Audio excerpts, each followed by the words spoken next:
অনেকগুলো কনফিউশন তৈরি হচ্ছে হারুন ভাই, অনেকগুলো কনফিউশন তৈরি হচ্ছে, বিভিন্ন মাধ্যমে আসতেছে লাশে ক্ষতবিক্ষত অবস্থা, গলা পাওয়া যায় না, অনেক ধরনের তথ্য। এই মিসকনসেপশন গুলো সম্পর্কে যদি একটু ক্লিয়ার করতেন।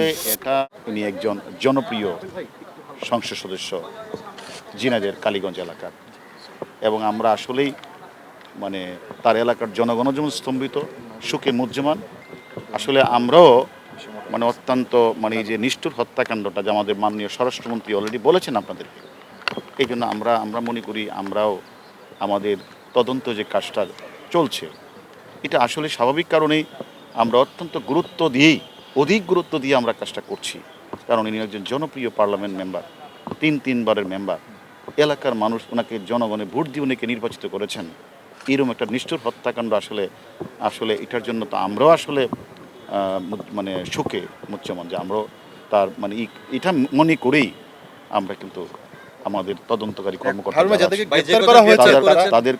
আমাদের তদন্তকারী কর্মকর্তারা কিন্তু কাজ করেছেন ও নিবিড়ভাবে আমরা ইন্ডিয়ান পুলিশের সাথে কাজ করছি, এবং আমাদের কাছে কয়েকজন আছে, তাদের সাথে আমরা প্রতিক্ষণেই কথা বলছি, অনেক তথ্য পাচ্ছি।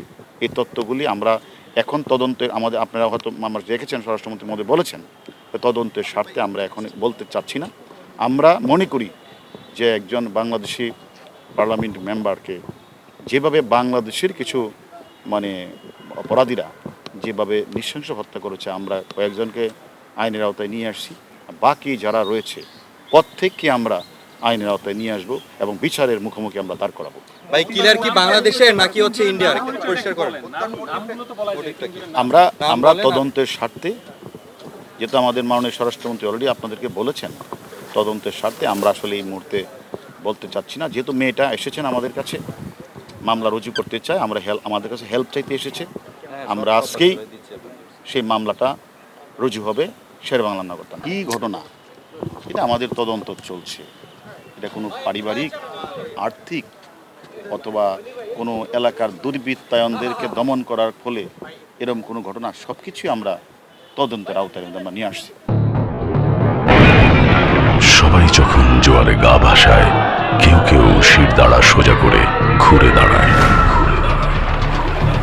সময় যেখানে প্রতিনিয়ত হার মেনে নিতে শেখায়, কেউ কেউ চ্যালেঞ্জ ছুড়ে দেয়।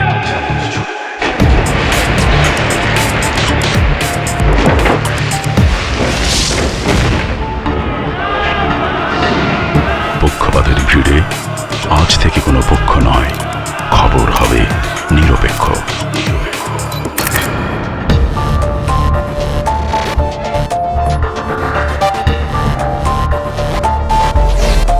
বানোয়াট তথ্যবাদ, খবর হবে নিখাদ।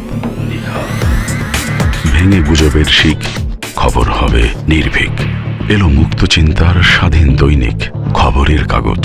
এখন খবর হবে নিখাদ, নির্ভীক,